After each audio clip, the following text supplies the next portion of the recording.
नमस्कार मित्रांनो, आपण फार्मवर आलेलो आहे। सकाळची सुरुवात या प्रकारे असते। आता आपण यांना मोकळं सोडू।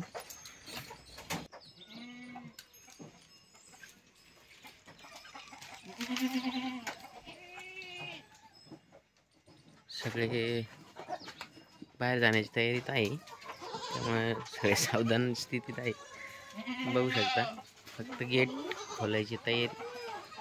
गेट खोलल्यानंतर लगेच सगळेच बाहेर जातात। बघा, आता या पिल्लांवाले आहे, थोडं थांबतील पिल्ले पाजण्यासाठी।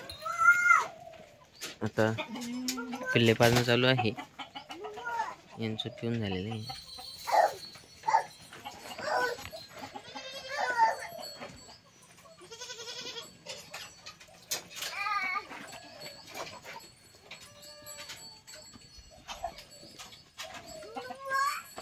मित्रांनो, पिल्लांवरती तेज कसं आहे बघा, क्वालिटी वगैरे पिल्लांची।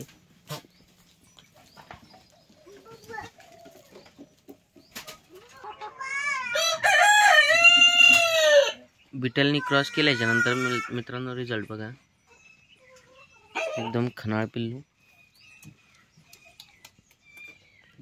हाईट वगैरे मस्त, अतिशय सुंदर बोन साइज वगैरे।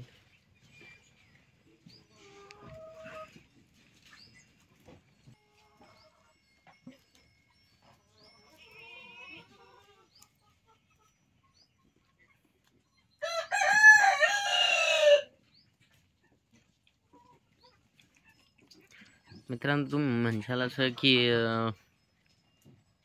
बकरीला दगडी वगैरे काही झाली का, तर तसं नाही मित्रांनो। पिल्लू एकच सड्याचं दूध पिलं आहे आणि दुसऱ्याचं बाकी आहे काढायचं। ते एका पिल्लाला खूप जास्त दूध होतं, मग आपण एका सड्याचं दूध काढून घेत असतो। ते काही मास्टायटिस वगैरे काही झालेलं नाही आहे।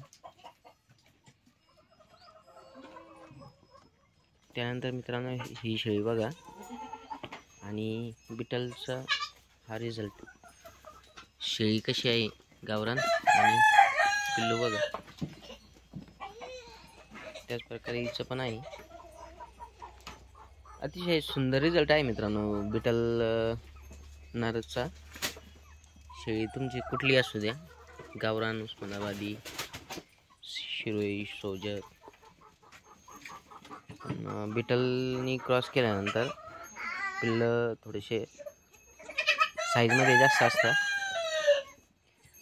बघा, हा डोळ्यामध्ये पण उतरलेला आहे, व्हाईट आईज याची,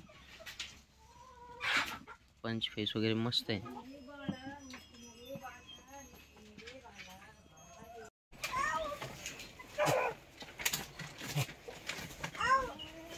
पिल्ला आहे मित्रांनो आपले, बघा क्वालिटी। 8 दिवसाचे आतले सगळे पिल्ला आहे।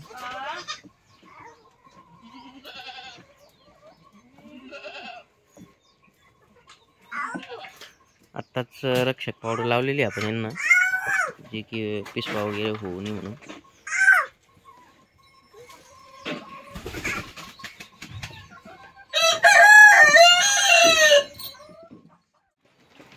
दूध पाजून झाल्यानंतर सुग्रास असते मित्रांनो, सुग्रास, भरडा वगैरे जे काही आपल्याकडे अवेलेबल असेल ते आपण टाकत असतो।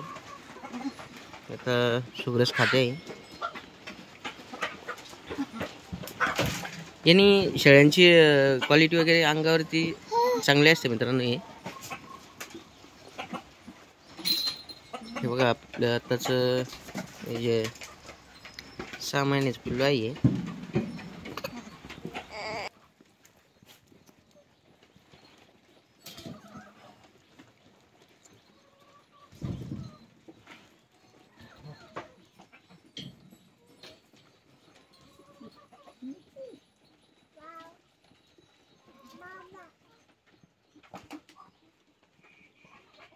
शेळ्यांच्या पाण्यासाठी मित्रांनो हे असं आहे, ते येतात जेव्हा लागलं तेव्हा पाणी पितं।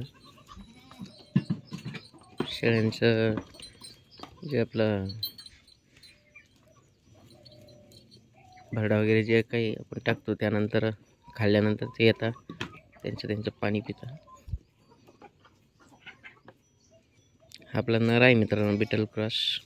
तरी पण रिझल्ट खूप छान आहे.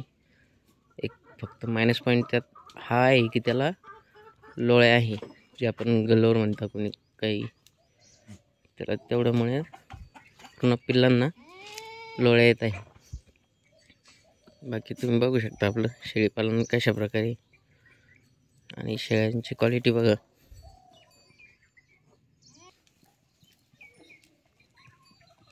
ही पांढरी शेळी, तिचा तो पाठीमागचा नर जो की आपल्या बिटलने भरवला होता, त्यामुळे त्याची क्वालिटी एक नंबर आलेली. तासभर चालल्यानंतर परत तूर भुसा. मोठ्या शेळ्यांसाठी हे फीडर बनवलं आहे, जे 2 नंबरची बॅच आपली पहिली, त्यांना हे छोटंसं कमी खर्चामध्ये फीडर, आणि ही जी नंतरची बॅच यांना पण आपल्याला छोटंसं बनवावं लागेल. आता त्याचाही तुम्हाला एक व्हिडिओ स्पेशली बनवल मी, की आपल्या छोट्या पिल्लांसाठी कमीत कमी खर्चामध्ये फीडर कसं बनवायचं. मित्रांनो, चॅनलला नवीन असाल तर जर कधी तुम्ही नवीन शेळीपालन चालू करताय तर ही माहिती खरंच तुमच्यासाठी आहे, जे की आपण प्रत्येक नवीन बाबी दाखवत असतो. माझे काही त्यातले छोटे मोठे अनुभव जे की नवीन शेळीपालकाला खूप आवश्यक असे आहे. त्यासाठी चॅनलला नक्कीच सबस्क्राईब करायचं आहे आणि बेल आयकॉनसुद्धा दाबायचं आहे, जेणेकरून आपला जोही व्हिडिओ यूट्यूबला पडेल तो आवर्जून तुमच्याकडे येईल, त्याचं नोटिफिकेशन तुम्हाला येईल, आणि त्यातून नक्कीच तुम्हाला काहीतरी शिकायला नवीन मिळेल. एवढंच बोलतो आणि थांबतो.